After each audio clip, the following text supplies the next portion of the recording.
The Google Stadia. Now, some of you know what this is. Some of you may be wondering what in the world is going on, but you probably need to listen to this if you're in the gaming space at all. It can be really difficult for a console to be able to stand on its own 2 feet in the modern gaming industry. Heck, just look at what the Ouya did a few years ago if you want some proof. Or just take a look at the last time Sega actually made a system. Now, the modern gaming industry is basically Nintendo, Sony, and Microsoft, making consoles with the PC watching them from an inexpensive blimp. But apparently, Google is about to throw their hat into the gaming arena with a new system called the Stadia. And we're going to go over that. Where did it come from? What is it? Well, today on Chaos Top 10s, I'm going to go over 10 things you need to know about the new Google Stadia. So let me know in the comments if you think this platform has potential or if you think it's going to crash and burn like the rest of the others that have tried to compete with the big dogs. Now, I will say this.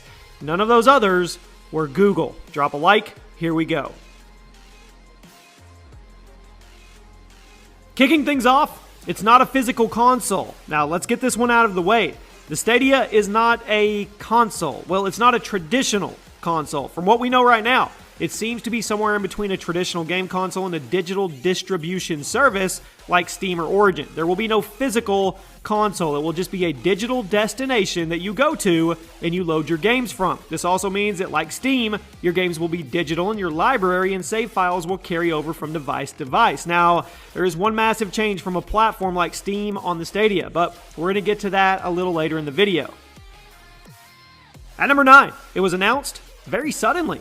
The Stadia was officially revealed on March 19th, yesterday of 2019, with very little build-up from Google. They kind of just dropped it on us, kind of like EA and Respawn did with Apex Legends, which is pretty impressive if you ask me. It's not every day that a company as massive as Google can be working on something this big and not have major leaks that come out before the reveal. Although it's also interesting that they didn't hold out for E3 to show this off. If you ask me, Google probably wanted to get this big reveal out of the way a few months before E3, so that way they could go more into detail at the expo, as this would kind of be a bombshell to drop at an actual event. But the fact that it was revealed so suddenly, it's interesting. It makes you wonder how far along in the development it actually is, and they may have wanted to announce it because apparently Microsoft has a bomb they're going to drop at E3. Maybe they wanted to get ahead of them. Now, here's one a lot of people aren't going to like. Internet is required. And this is kind of a negative if you ask me. Google Stadia will 100% require a constant internet connection in order to run. You guys remember when Xbox launched and everybody threw a huge fit? Google is going all in with the idea of game streaming with the Stadia, which means a constant, stable internet connection is required. They have not stated exactly what kind of internet that is going to require, or how it's actually going to work, or what will happen to your game if you end up disconnecting, or if your internet kind of hiccups during gameplay. But the big takeaway for that aspect is the fact that, by Google's own admission, high-speed internet is required. Now, early speculations from Digital Foundry predicted that 25 is going to be your download, will be the bare minimum. Although lower internet speeds will likely cause more input lag on the controller and hurt your experience overall. Now, that's all speculation. Hopefully, Google elaborates on this soon, because I think a lot of us would like to know if our internet speeds can even handle this thing, but the fact that there's no offline play, that's a bit of a downer. No downloads, no updates. Piggybacking off the last one, let's talk about what exactly game streaming, what it means.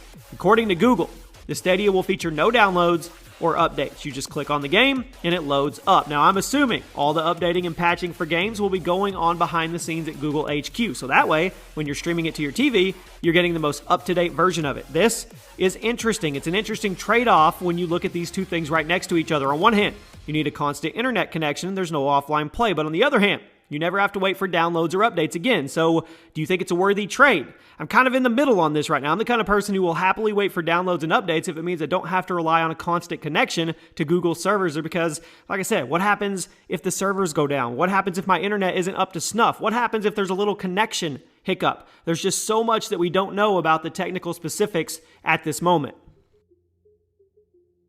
It is capable of 4K 60 FPS. This is a big one. One thing that the PS4 Pro and the Xbox One sold themselves on was the ability to play games at 4K resolution and 60 frames per second, although neither of these things actually ended up being as true or consistent as I think we would have hoped. Most high-end games on these consoles actually run at 4K 30 FPS, and a lot of times they're not actually 4K, they're just upscaled to 4K. Well, according to Google, the Stadia will actually have true 4K 60 FPS gaming, assuming your internet can handle it. However, this goes back to what I said before about the actual internet requirements that Google hasn't revealed. Plus, when you go to the Stadia's website, all it says is 4K HDR at 60 FPS are dependent on your bandwidth. So gameplay experience may vary based on quality of internet connection. But what does that all mean? I guess what I'm saying is Google is making some pretty big statements about what the Stadia will be capable of, but they're not really getting into the specifics of who will actually be able to experience it to its fullest.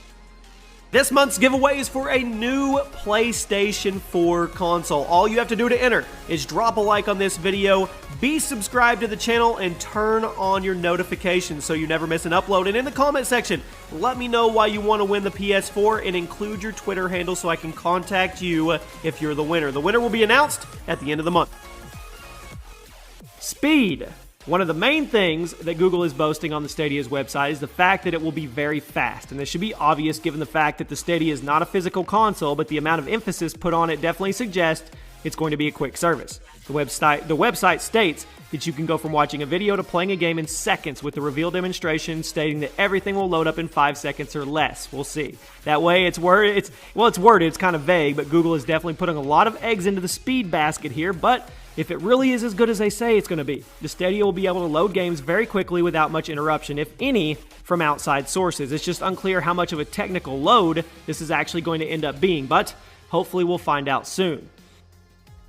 It will work on phones and tablets. Speaking of the technical load, let's talk about this part. Google said that Stadia will work anywhere YouTube works, and they specifically said this includes smartphones and tablets. Now, obviously, phones and tablets aren't capable of 4K resolution, but what I'm assuming will happen is developers will create different versions of the game that will play depending on what the player is using at that time. But this is actually a pretty big deal. Allegedly, you'll be getting AAA games on a mobile device, assuming you have the internet to handle it. And speaking of which, a couple AAA games have already been confirmed.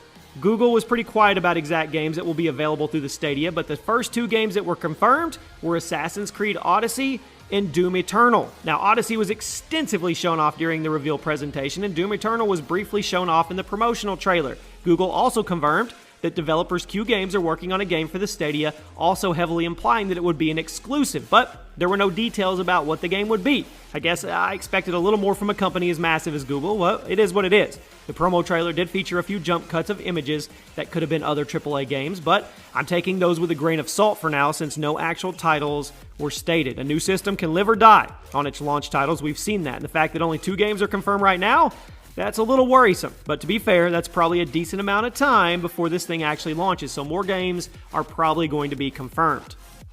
The controller has been revealed. Now, the Stadia is not a physical console, but it does feature a physical controller.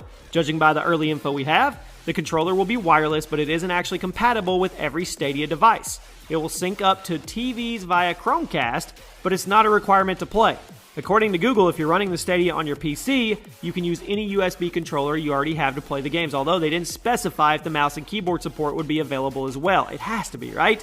As for playing on phones or tablets, Google apparently has some official partners, but they didn't say who they were or what they were doing. So I think it's safe to assume that there will be special Stadia controllers for mobile devices. The controller itself allegedly feels nice during gameplay, and it even has voice commands built in. And finally, this thing is going to launch by the end of this year. As of the recording of this video, there is no set launch date for the Stadia. Google has stated it will be out by the end of 2019, and since they put Doom Eternal in the promo trailer, I think it's safe to assume that it will be coming out near the holiday season, since that's allegedly when Doom is coming out as well. But nothing has been set in stone. Like I said before, I imagine we'll get more info and a release date on this thing once E3 rolls around. But as of the video's recording right now, there is no public release date. There you have it. That is all the information I could gather together about the Google Stadia at this moment. I will keep you guys updated if anything new comes. Like I said, it's going to be a hit or miss. It's either going to be able to compete with the other juggernauts in the space, and if anybody can do that, it would be Google. I'm not sold on the 100% internet connection, the fact that you're going to need high-speed internet. A lot of people don't have great internet, so are they going to miss out? I don't know. We need to get answers on all of these things. You guys let me know your thoughts in the comment section. We don't have a price either. That's going to be really important.